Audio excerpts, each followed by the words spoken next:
Welcome to the Spirit School of Ministry podcast, where we discuss discipleship in your everyday life.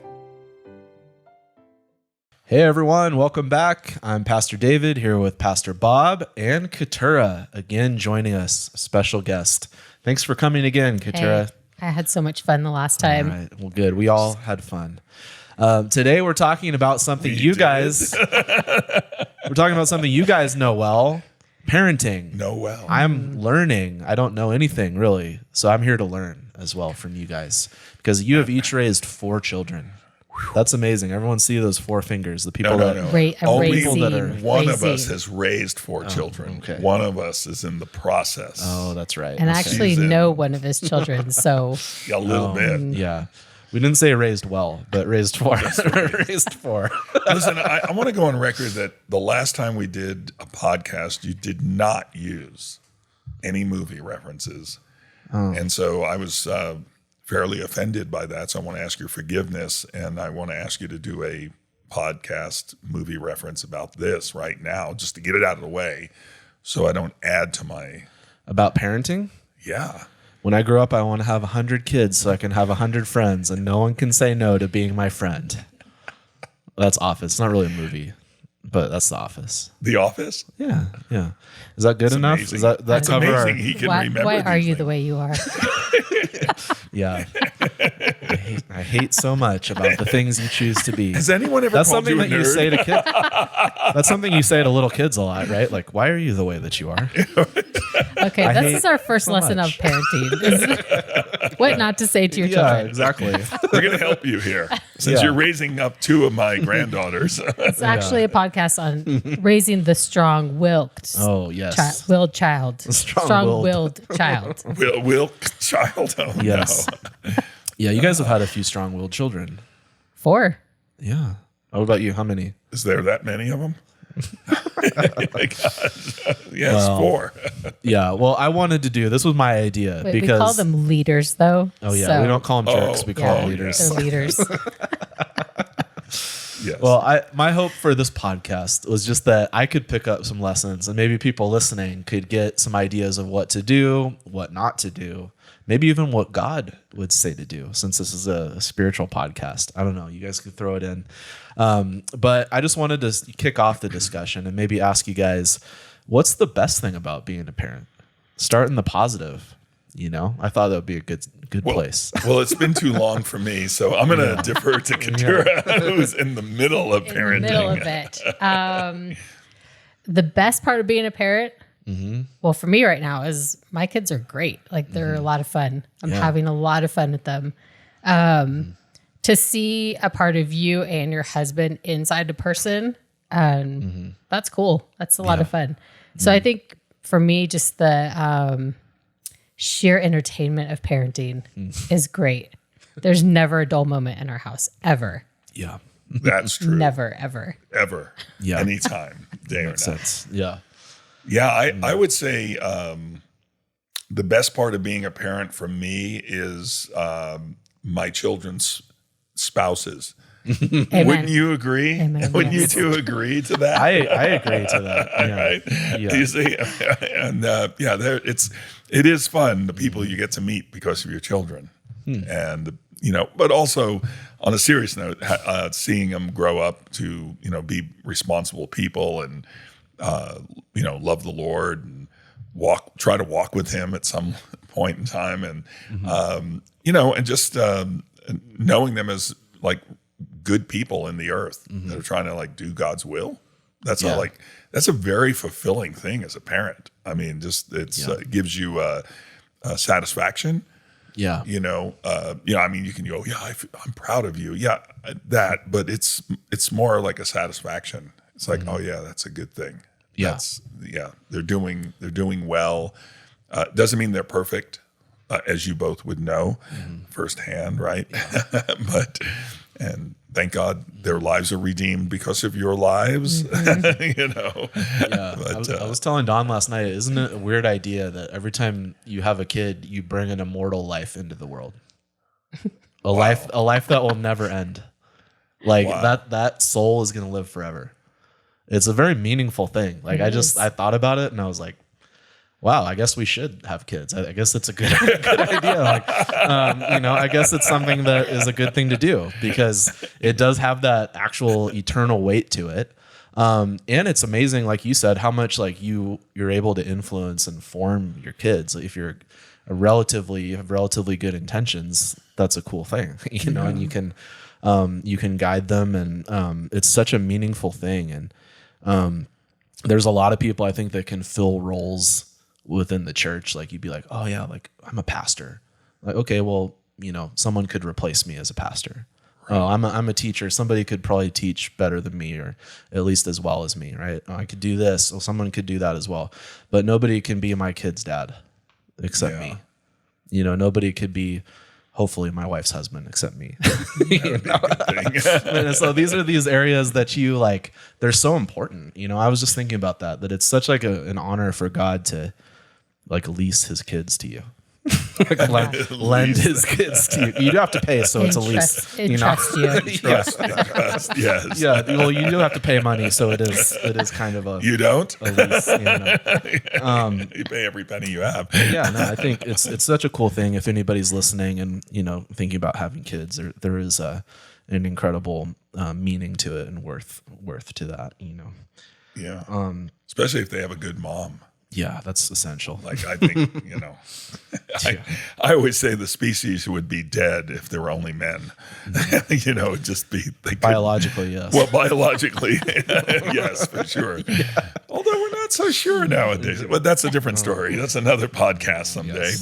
But someday if we're brave enough, yes, another one. Yes, but but I think actually moms have such a special anointing on them, like. I'm going to talk to some of the guys out there. You want to find a wife that's a good wife that loves the Lord and that, has that in her to raise children to love the Lord, and be steadfast. Because I think a mom is probably 95% of raising the kids. Keeping them alive. At least keeping them alive. Keep them alive most of the time. Yeah, the father, I think, sort of supposed to give them their direction and identity to some degree, but the mom's also doing that, plus so many other roles. So many, right. But how about we go a different direction and just ask, what's the biggest challenge you face or have faced as a parent? What would you think, Keturah? Maybe that's a big challenge you've had. Biggest challenge. And we know your kids are great, so now you can bag on them. We'll just say a disclaimer. They are great. I am also one of those parents, though, that if there's something going on, I'm not going to, I see it, sheer exhaustion is the biggest challenge of parenting. Sleeplessness. No. The biggest challenge. For us guys, it's too much sleep. Yes, I know. Yeah, maybe you. There's so many stories. I get up a lot. Let me testify of some other stuff here. I think that the biggest challenge is just fully releasing your kids back to God as a parent, because we worry about them and we try to control them. We try to control what they do, what they choose, how they act. But just releasing them, okay, Lord, they're yours. You tell me how to give them direction. You show me how to discipline them when they need it, because they do, like we all do. And just being able to say, they're your kids first. I'm taking care of them. And that's the good spiritual answer. Yeah. One of my kids told me to shut up the other day. Literally the other day, told me to shut up. Mm-hmm. And my first thought was slap, don't punch. Slap, don't punch. So self-control. CPS is at the door. Yeah. Self-control is also a challenge, to just control yourself as an adult and as a parent, and show them how to respond in situations. Because, man, they're kids and they make a lot of mistakes and they mess up. And I think we expect them to be perfect, but they're not. Yeah. They say some BS to us. Oh, yeah. You're like, I don't want to hear that from you. I just laid down my last years of my life for you. And you're saying that, So, but then sometimes I'll be like, Lainey said this to me today. And Dawn's like, well, she's a kid.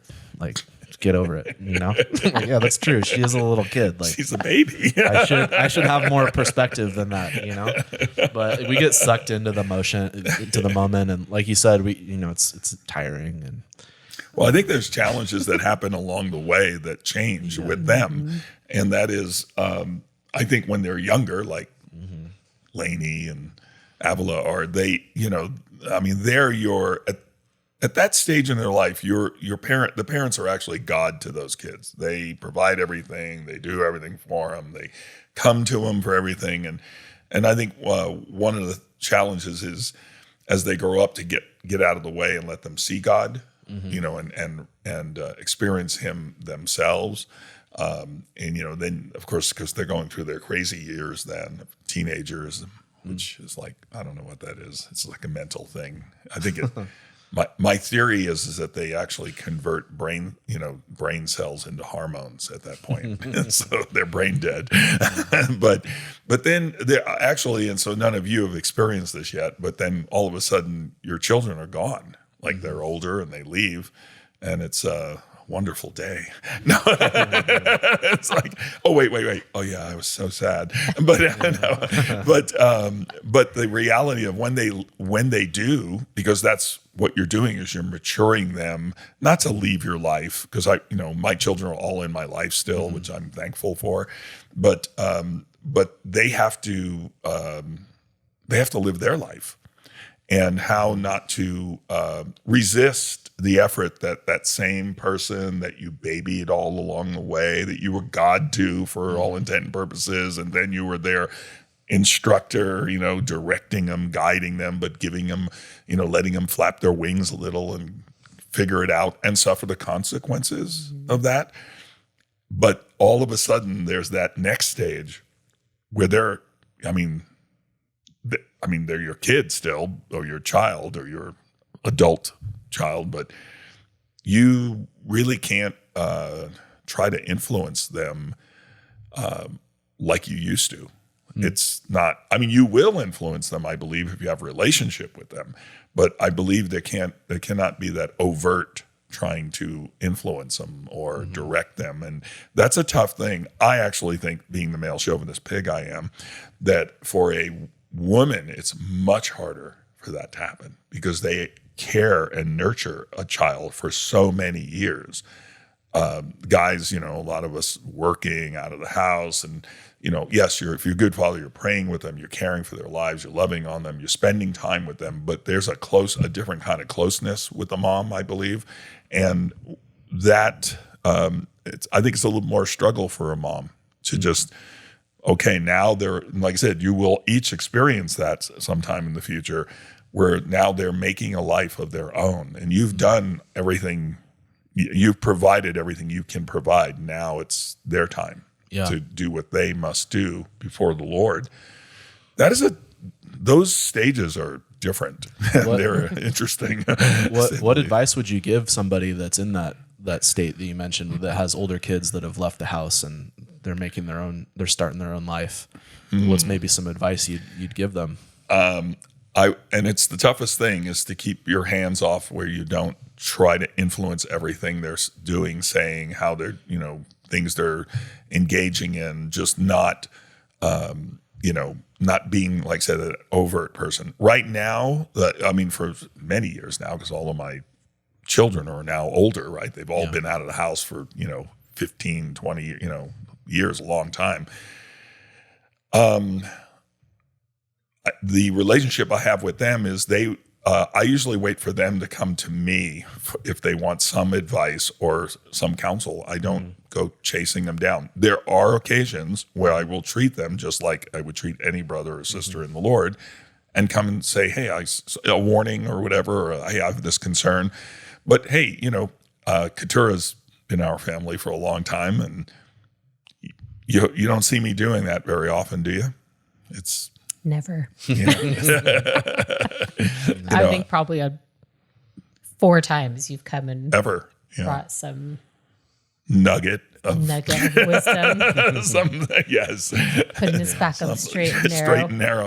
But I believe that, because the whole deal is, just like in Christ, we are raising up people to be mature people, to walk with God. And I believe in life we're doing that too. And I think the worst thing you can see in a church and the worst thing you can see in life is someone wanting to be a mommy and a daddy to somebody when they're full grown and they don't need a mommy and a daddy. They need a mother and a father, and probably more a friend that walks with them. And, and there's a mutual respect and honor there. I was reading a little bit about this, about the devouring mother figure from mythology that will hold on to the children and devour them one by one because she can't bear to let them go, right? And so that's why I like this guy. He's more of a male chauvinist pig than I am. The father just abandoned them, so they can't say anything good about the father either. Right. But yeah, we don't want to do that as a church or as an individual. Mm-hmm. You can't just devour people for our own sustenance. You got to let them go, Yeah. But it can be hard. So I have 2 little babies, and what would you advise me to do in this season? What would be your counsel to me? How do I keep my sanity? Is that possible? Or am I just going to go insane?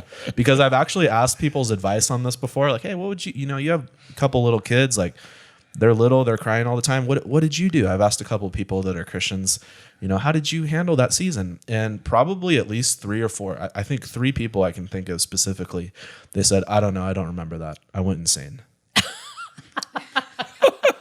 So I'm actually hoping that maybe one of you could give some different counsel. I think I know some of those people. That could help me. So I'm being honest. I'm like, maybe that's the only answer. So maybe I'll throw that and just. You can drink heavily, I suppose. Take hard drugs. I mean, we'll give good advice out option. like that. Yeah, and people take that option, unfortunately. Yes. But I don't know if either of you guys would share anything with me. I would say, David, you gotta just be chill. Like it's hard. You just gotta be like, that's hard. You know what? They're little kids and they're gonna scream and cry and jump off things and split their lip, and that happened last week. Yes. There's stuff that they're gonna do, and there's stuff that they do or say, and you're like, don't look shocked. Don't look shocked. But just to have like a chill, like, hey, it's all right. Like they're crying, like babies cry. I mean, that's they do, and we've all had them. We've had screamers. Your kids just cry. We've had screamers. No, we have one screamer now. I totally understand what you're saying. Yeah, where it's just a short stage, and to also just enjoy everyone used to just enjoy every stage they're in. But it's like, no, you really do. If you do enjoy every stage. Terrible advice. No, I'm just kidding. It's just because you can't do it. I just can't receive it. Don't receive this. No, good advice, hard to receive. I have a question now, David. I do appreciate that. Thank you. How old were you? How old were you when your first child was born? 34. Keturah, how old were you? When my first child was born? 28. 28. No, I got that wrong. I was 33. 33, okay, yeah. 28. I was 22. Okay. Right in there. And that made it a lot easier because I was young and strong and healthy. What I'm saying is people wait now. They wait longer to have children. And it's a little harder, actually, because you get used. Yeah, you know that. Well, I disagree with him. I totally disagree with him. I feel like I was much wiser at 28 than I was at 22. I didn't say you're not wiser. I just say physically it's a lot harder, because here's the other thing that happens is that you got used to a certain way of life. Yes. Right. Most probably a young guy. It's that old before he has. You probably kind of centered on your own life, Absolutely. Set right? in your ways. Set in your ways. When you're younger. Narcissistic self-preoccation. I'm just trying to help you here, son. I'm translating what you really were saying. Thank you. I feel like if we just break you down far enough into a powder, then you can add water. Yes, and Lord. Okay. Yes, God. But actually, I do believe that when you're older, it's a little tougher to deal with physically. mentally, I think you're a lot more prepared. And it's great when you're a grandpa because you can just send them back.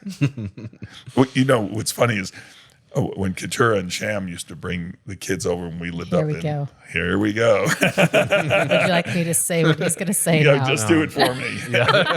I want to hear it from the Bob's mouth. The Bob's, right, okay. So, Not true. I've heard this. true. they would just go, just keep saying it's not true. They would excel in sound, and because they're Wilks, right? They're going to be very quiet, demure little kids. And then when they would leave, it would be like it's like somebody turned, and I turned to my wife and I go, did we have 4 children? Like, we had 4 children, didn't we? And now we're much older, right? And dealing with that, and you're like, yeah. And I'm like, I don't. Also, you had 2 kids and then like 10 years and 2 kids. We were smart. We had 4 kids in 5 years. Like, okay, it was like 4 kids in 5 years. I didn't realize it was that quick. Yes. Okay. Yes. You guys are brave. Brave. You should have just had a litter right in the beginning. Had them all at once and not, Yeah, quadruplet. might as well. Yeah.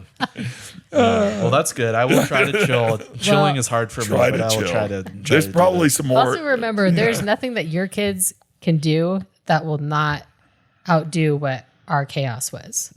So Maybe. Yeah, that's probably true. yeah, just numbers wise. Yeah, Numbers yeah. wise. There's always someone that has it worse than you. Just remember that. Because then you hear stories of people that were like, we have 3 kids. Let's have 1 more kid. And then they have like triplets or something. Right. And you're like, yeah, my life's not as bad as that. Or they just have one more and he amazing. happens to be demon possessed. Oh my gosh. You can't say that. It's he's a little blessing. It's okay. A little blessing. But yes, we all know what you're talking about.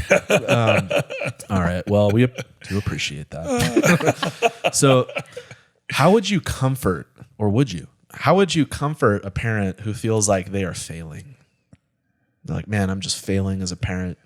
I just don't, I'm not cut out to be a parent. I'm not what this kid needs. I shouldn't be on this podcast right now. First thought that came to my mind is like, I'd probably agree with them. You probably Right. shouldn't be a parent. Should have invited nicer people on this podcast. You brought 2 Wilks I in. know. Who are raising Wilks? Like, It's like, this is hardcore parenting. It's like, get over it. If people don't understand, just think of the movie Chucky, and then you'll understand what they're dealing with. We have a movie Not reference. Or They're what's leaders. That? They're leaders. Strong-willed, determined warriors. Are we going to like give him Jesus. any serious answers to his questions? What was the question? This man's really. He's So somebody's struggling. like, man, all right, I'll be the person. All right, no, I can't. But like somebody that feels like, man, I'm just failing. I'm not doing a good job. I'm just really failing as a parent. Like, what would you say to that person?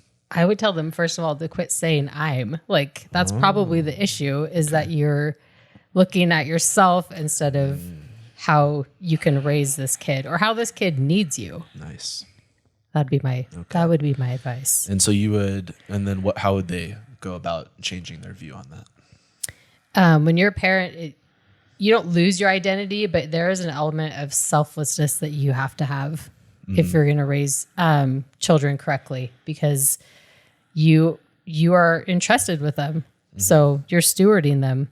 So if something is, wrong, and I'm not saying I'm raising perfect children at all or anything like that. But I take it pretty seriously.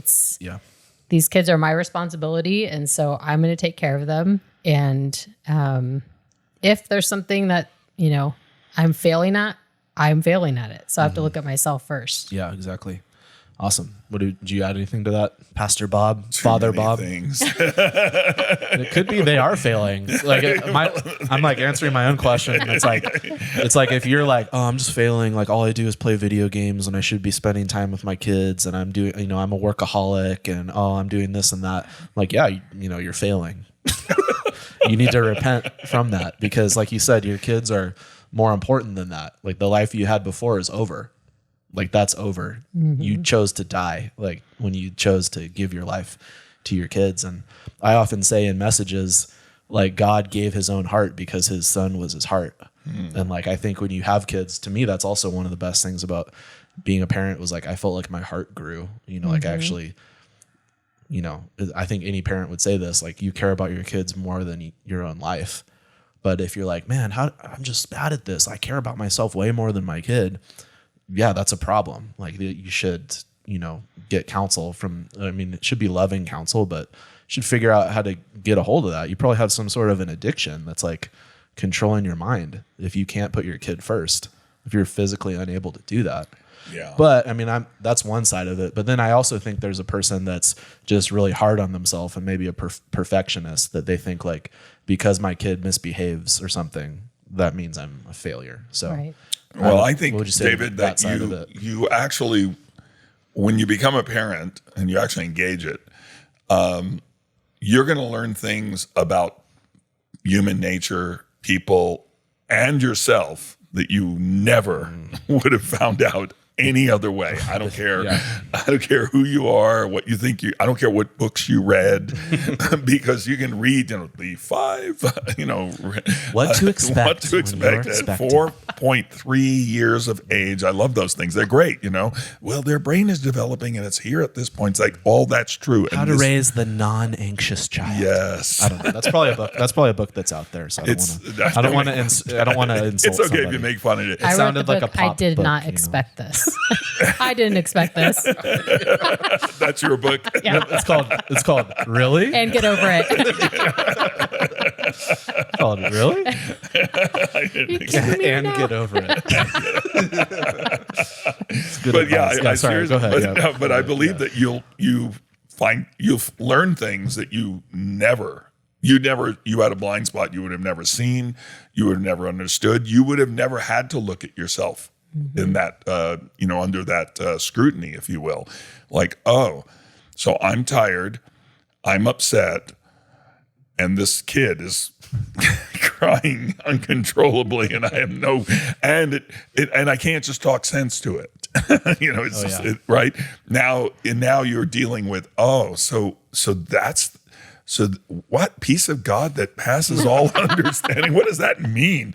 For us, if we're gonna have the rubber meet the road here, us as Christians, we have these wonderful little sayings that come out of the Bible, and they sound like wonderful little sayings. Yes. And then when you actually try to walk in them, they're harder than all get out. It's like, and children will bring that out. They will magnify that to your soul because they're uncontrolled in that area. Most of us, most human beings, some of us, I can't talk for everybody else. No, I definitely can't talk about me. But yeah, some of us can bring those things out in other people. Children do it at a whole nother level. Yeah. I was asking God, when we had one kid, I was like, asking about having more kids and how many kids should we have? And like, God, how many kids should we have? And he's like, 2 questions. How holy do you want to be? And how unholy do you want to know yourself to be? I'm like, wait, that's a good question. Wasn't there a third question? How quickly do you want this to happen? How fast is your car to run away? Yeah, that was the other question. But it's true what you're saying. I mean, it's like things get pulled out, and you're like, wow, I didn't know I was that bad. Like I didn't know there was that much in me that was like triggered by this little kid. Like I can't control my temper from some kid. I'm a pretty proud SOB over here, So I get what you're saying, man. But when he drags that thing out, I mean, you can deal with it and you can grow if you choose to deal with it. My wife tells me stories all the time, which I've conveniently totally forgotten and call them a lie now.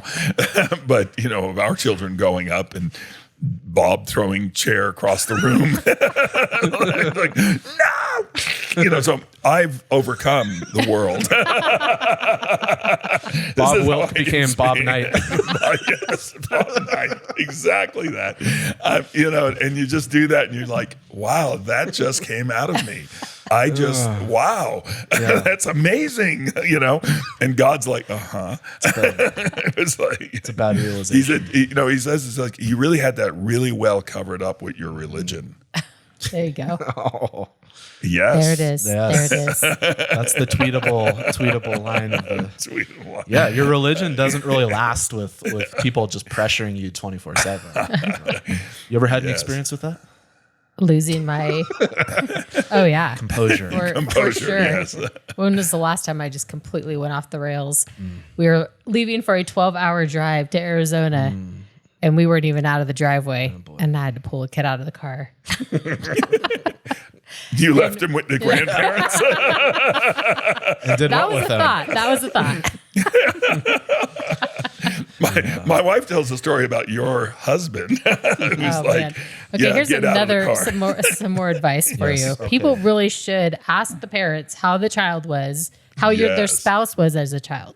Yes. Okay. That's That's going to give you some insight to how what your the children are grandkids going to are. be. Oh, yeah. Oh, yeah. And how was that son as a They were child? wonderful.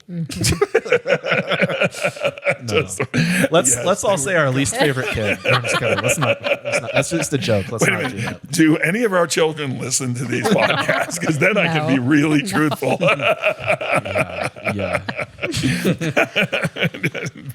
Well, there's something you were talking about kids and being selfless and all of that, but there is that fine line too where people go like way overboard and their whole life is about their kids. Right. And their whole world revolves around their kids. I think probably the greatest advice I could give someone is that your kids add to your family. So you and your spouse are your family, and then those kids add to it. And then you become a team, and that brings stability alone to your kids. When your kids see parents that love each other and that care about each other and who don't put the kids before each other, that's great. That's like one of my favorite things right now when we're talking. My husband and I are talking. Here comes a 12-year-old or a 15-year-old, and they just, everything's about them, and they just interrupt, and you're like, "What are you doing? We're talking, bro. Like, this is our conversation. So You're not welcome. You're not here. Come back later, or you can stand there and listen. I don't care, whatever. It's just, I think that's huge for a kid to see that stability. Yeah, that's awesome. That was one of my questions, actually, is how do you keep your marriage strong when you're busy with kids, with that kid life? Is that worth doing, or how would you go about? You said it's worth it, and I agree. Now, how would we go about doing that? Well, I think that, like Keturah mentioned earlier, and that is we have to add our children to our lives, not let them become our life. And that's a big difference. And that's what she said. When he said it, it sounded. I know. It sounded wise, way wiser. I'm just kidding. It sounded wise from you as well. Here, try this out, Keturah. Go. When? Well, See? There you go. You said it as more of a sentence. He said it in like a preacher burst. Yeah, I know. Like, I prophesied it. I prophesied it to David. Let me prophesy this to you, David. I heard the Lord say, The Lord would say unto you this day. get over it. Yeah. Get over it. You did prophesy to him. No, that's really good.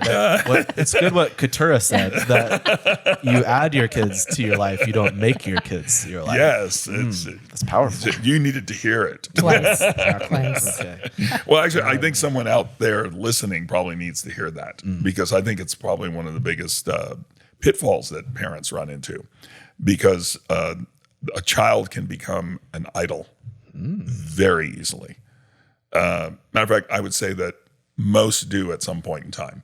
Sometimes because we try to live vicariously through them. Sometimes because we just worship them, and they're cute little kids, and They're so gifted. so gifted. Yes, They're the best. No one's well, ever been as smart as right. my Well, smartest remember kid. they're a giant reflection of you. So, if they look bad, you look bad. So there's a lot of pride that goes on with this, right?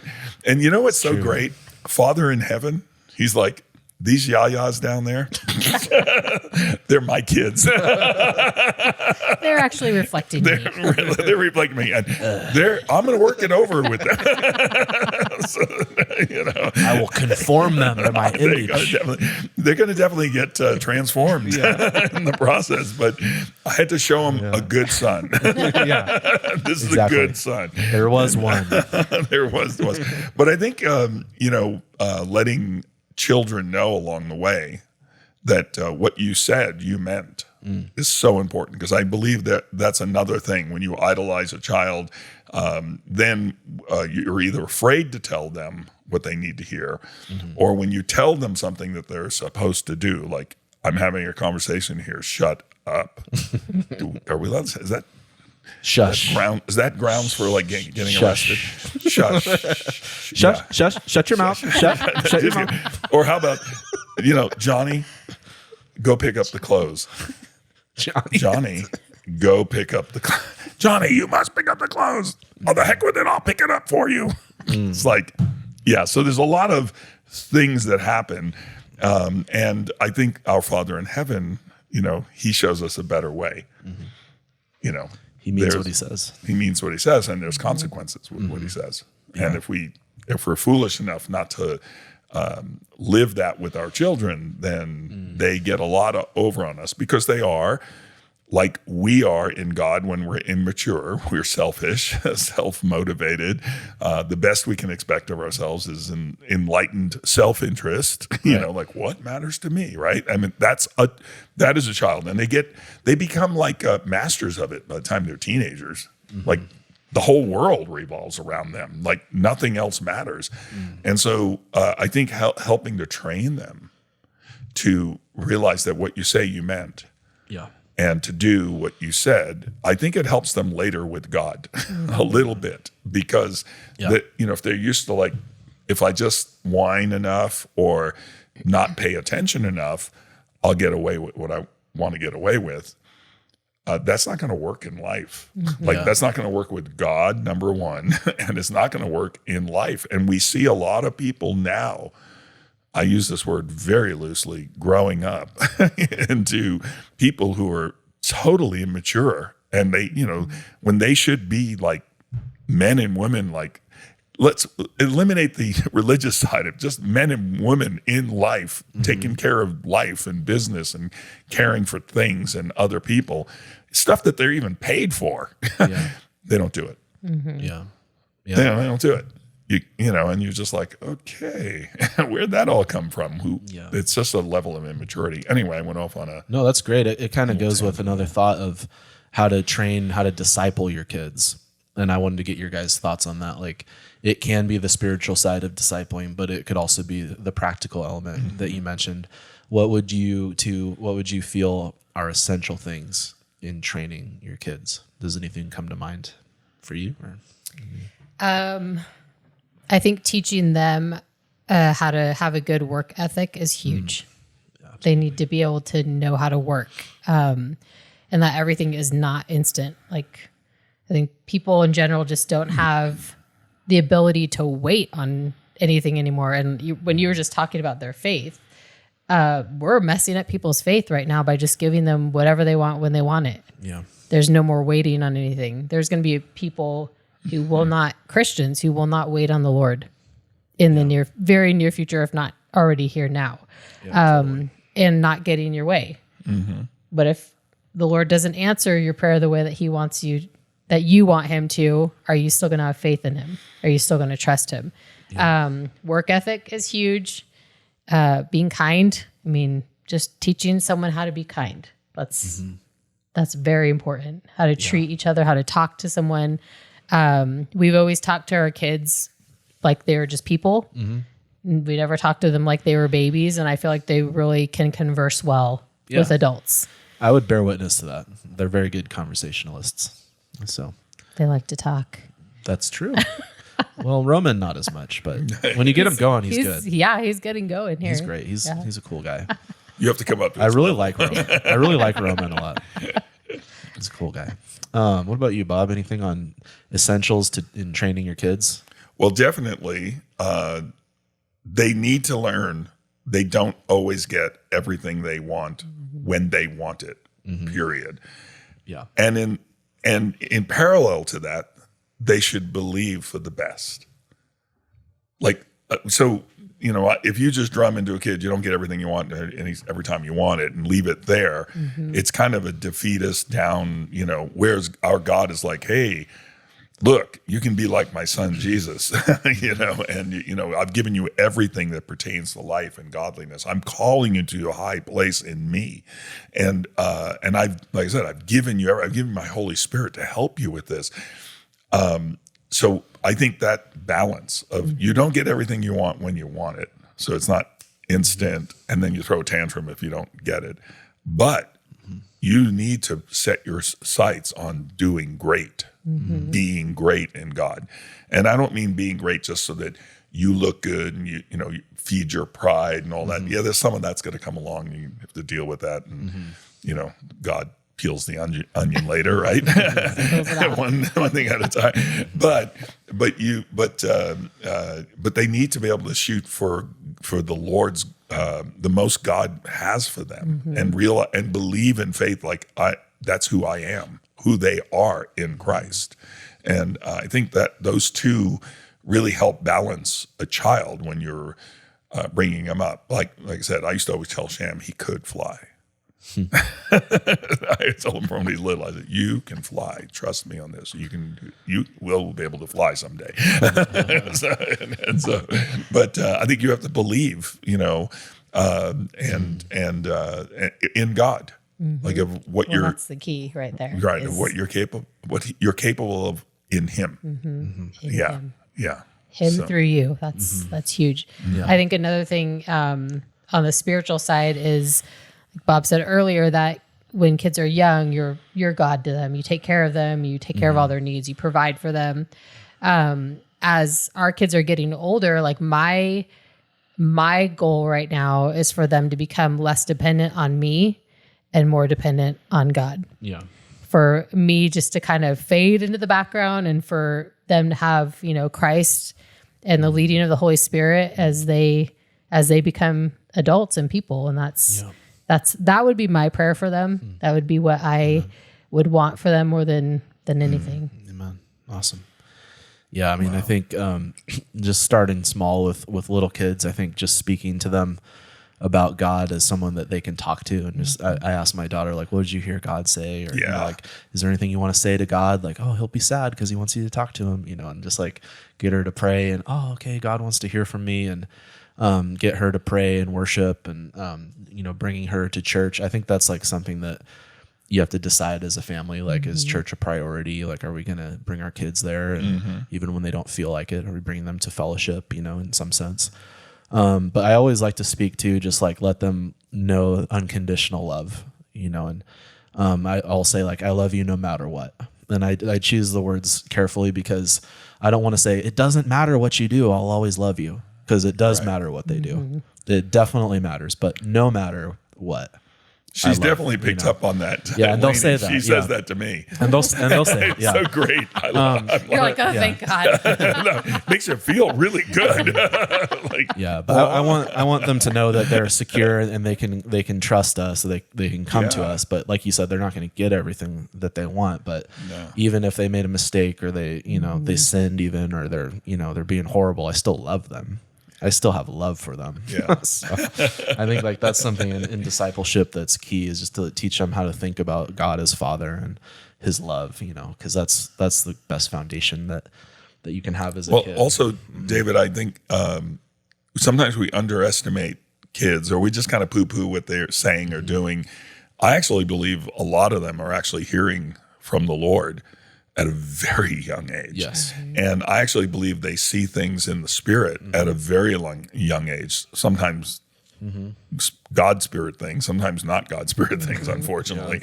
But they, and I think we have to recognize that of our children. Like you said, what are you hearing from God?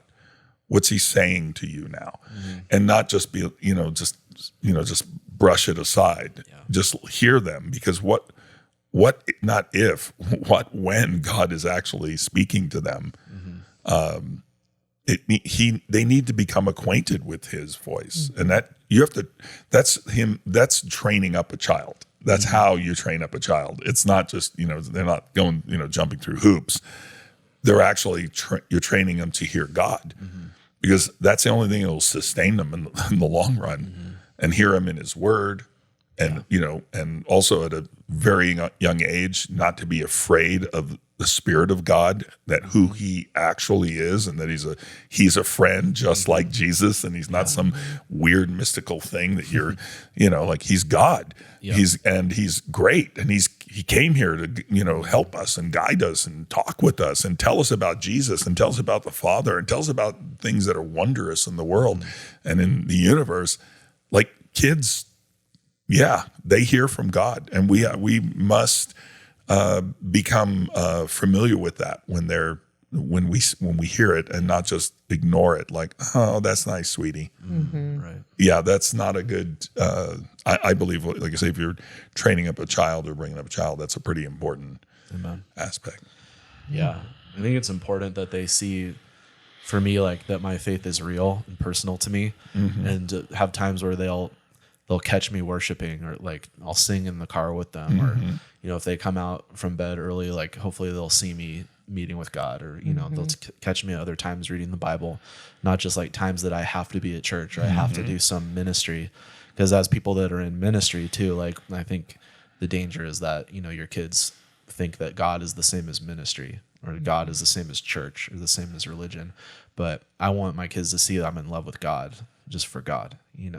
Who knows how good I'll do at that, but that's one of my goals, is to like make sure my relationship with the Lord is authentic, because then they will see that, over time. They're with you enough, they're going to see some of that. I definitely saw that with my mom and my dad growing up. I was like, wow, okay, this is like real to them, whether or not I believe it, they believe it, and I think that's like a strong testimony. But another just question I have is, what are some of the main lessons you've learned? Just, this is more general, but just things that could help parents listening, maybe people that are like, okay, I just need counsel, or in general, how to approach this. We've had a lot of good comments so far, but is there anything else that's on your mind or your heart at this point that you'd want to share with people? Either one of you. Keturah. Wait, what was the question? Just in general, like some of the main lessons you've learned. Some of the main lessons I've learned. I think the biggest lesson I've learned, and I'm continually learning, is that I want to be present in my kid's life. And I need to be present with them. I have this like joke with them, like, I'll always put your laundry in the washing machine because I'm going through your dirty laundry. So I know what's going on. Like, I know what's in your pockets. I know, and that's just a silly analogy, but to be in their life, to know who their friends are, to know, what they're watching, what they're listening to, who they're spending time with. Yeah. And if you have, that, then you have a good relationship with them. I'm not their friend, but I'm their biggest fan. I'll tell you that. That's like good. They're, they know that I'll be there. And I always want them to know that I'll be there for them, no matter what. So just being present, like making sure that your kids. Yeah. Amen. Awesome. You have any thoughts, Bob? Something you learned? Something I learned could help others in your long. Well, I'm pretty sure it'll help Rose. They fold their laundry though. Just to clarify, they put it in the dryer and nice. they fold it. So Good for them. Yes. Well, to help Rose behind the camera, because someday soon she'll be having babies and all that, and just be. She's like, it's time to cut this thing right now. but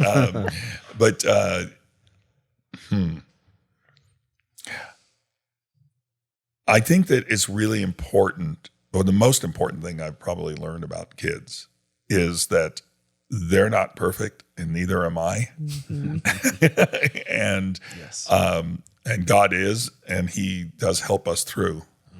And I also want to talk to, because I know that people who have children and they have some serious things that they're going through. They're serious, either physical, mental, sometimes spiritual situations.